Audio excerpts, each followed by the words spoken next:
Hello friends, అందరికీ నమస్తే. నేను మీ శ్రావణి. ఈరోజు చివరి అధ్యాయము 30వ అధ్యాయము కార్తీక వ్రత మహిమ ఫలశ్రుతి.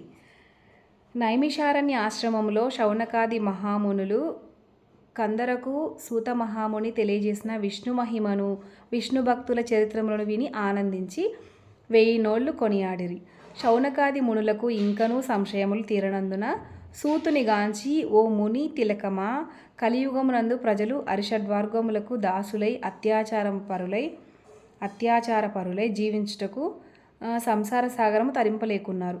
అటువంటి వారు సులభముగా ఆచరించి తరుణోపాయం ఏదైనా కలదా?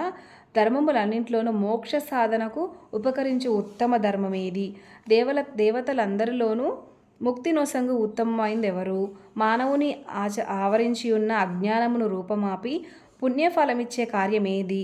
ప్రతి క్షణము మృత్యు వెంబడించున్న మానవులకు సులభముగా మోక్షం పొందే ఉపాయమేది?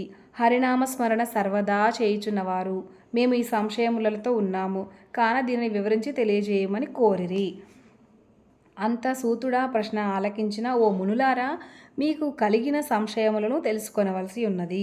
కలియుగమందలి మానవులు మందబుద్ధులు, క్షణిక సుఖములతో నిండిన సంసార సాగరము దాటుటకు మీరడిగిన ప్రశ్నలు మోక్ష సాధనము కాగలవు.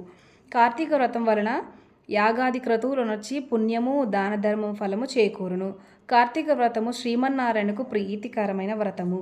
ఇది అన్ని వ్రతముల కంటే ఘనమైనదని శ్రీహరి వర్ణించి ఉన్నాడు. ఆ వ్రత మహిమ వర్ణించుటకు నాకు ఆ శక్తి చాలదా? అంతయే కాదు, సృష్టికర్తయగు ఆ బ్రహ్మదేవునికి కూడా శక్యము కాదు. ఆయనను సూక్ష్మముగా వివరించెదను. కార్తీక మాసమందు ఆచరించవలసిన పద్ధతులను చెప్పుచున్నాను, శ్రద్ధగా ఆలకింపుడు. కార్తీక మాసమున సూర్యభగవానుడు తులారాశి యందునున్నప్పుడు శ్రీహరి ప్రీతి కొరకు మనకు ముక్తి కలుగుటకు తప్పనిసరిగా నదీ స్నానం చేయవలెను. దేవాలయానికి వెళ్ళి హరిహరాదులను పూజించవలెను. తనకు ఉన్న దానితో కొంచెమైన దీపదానం చేయవలెను. ఈ నెల రోజులు విడవకుండా వండిన పదార్థాలు తినకూడదు. ఈ నెల రోజులు.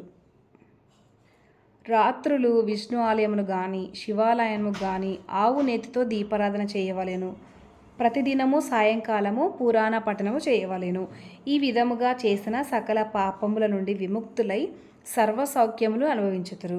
సూర్యుడు తులారాశి యందు నెల రోజులు ఈ విధముగా ఆచరించువారు జీవన్ముక్తులవుదురు.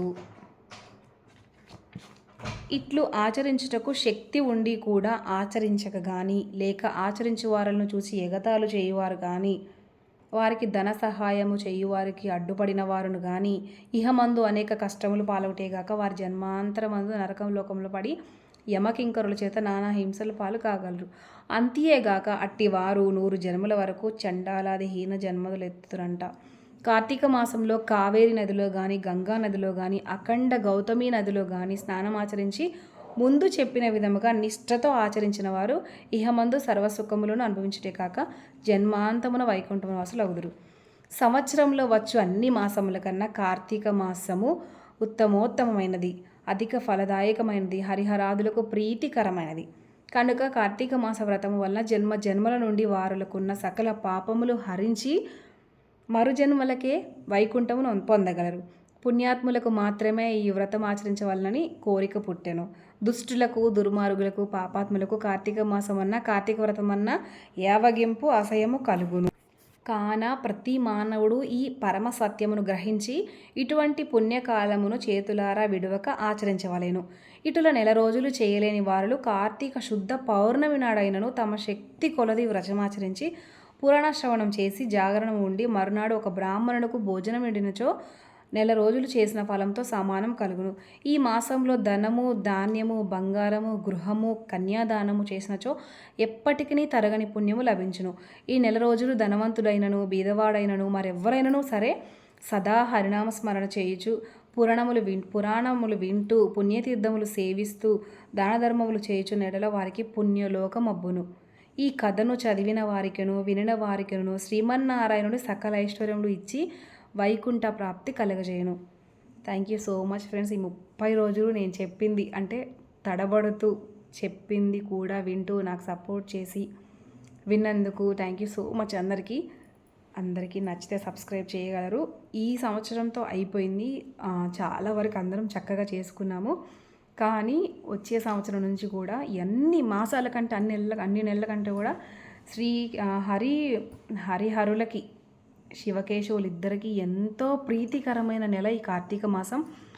తెలిసి ఎవరు తప్పులు చేయరు. తెలిసి తెలియక చేసిన పాపాలు తప్పులు ఏమైనా ఉంటే కొన్నైనా పోతాయని చేసుకోమంటారు. దీపారాధన కానీ, దీపదానం కానీ, చక్కని హరినామ స్మరణం కానీ, నారాయణ స్మరణ కానీ, శివనామ స్మరణ కానీ, ఏదైనా కూడా ఒకటేంటంటే జీవితంలో మనం ఎప్పుడూ తెలియకుండా కావాలని అబద్ధాలు ఆడటం, ఒకరిని దూషించడం, ఒకరిని తిట్టడం, ఒకరిని బాధ పెట్టడం, ఒకరిని కష్టపెట్టడం, ఇవేమీ కార్తీక మాసంలో చేస్తే మంచిది అని అంటాం కాదు.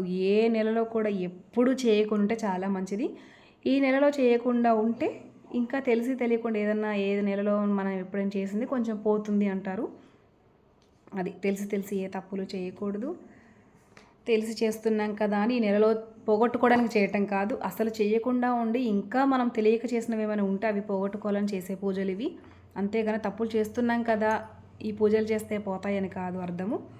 ఓకే ఫ్రెండ్స్, నాకు తెలిసింది చెప్పాను. ప్రతి సంవత్సరంలో వచ్చే కార్తీక మాసాన్ని చక్కగా మీకు వీలైనంతలో చేసుకుంటూ చల్లటి నీళ్ళు అంటారా, తలస్నానం అంటారా, ఎంత వీలై తట్టుకునే వాళ్ళైతేనే చేయండి. లేకపోతే చల్లటివి కాదు, వేడివి కాదు, పల్చగా నార్మల్గా ఉన్న నీళ్ళు కూడా స్నానం చేయొచ్చు. తప్పేం లేదంట. ఎందుకంటే తట్టుకోలేక ఎలర్జీలు ఏమంటారు నిమ్ము ఆస్తమా ఉండి చేసుకొని అంత అనారోగ్యం తెచ్చుకొని స్వామివారి ముందు కూర్చుంటే మళ్ళీ ఆయన ఒప్పడు. అందుకని మీకు ఎంత వీలైతే అంత చేయండి. ఎంత నిష్టగా ఉండి అంత నిష్టగా చేయండి. Okay friends, thank you so much support చేసినందుకు ఇన్ని రోజులు. ఇట్లు స్కాందపురాణ అంతర్గత వశిష్ఠ ప్రోక్త కార్తీక మహత్య మండలి త్రిసాందాధ్యాయము 30వ ఆఖరి రోజు పారాయణం సమాప్తము. ఓం సర్వేషాం స్వస్తిర్భవతు. ఓం సర్వేషాం శాంతిర్భవతు. ఓం సర్వేషాం పూర్ణం భవతు. ఓం శాంతి శాంతి శాంతి. Thank you so much friends, ఇన్ని రోజులు సపోర్ట్ చేసినందుకు. కార్తీక పురాణం నెల రోజులు చదివింది మొత్తం ఉంది నా వీడియోస్లో. వీలుంటే చదవగలరు, వినగలరు. థ్యాంక్ యూ సో మచ్ అందరికీ. Bye bye. Thank you friends. Subscribe, like and share. Thank you.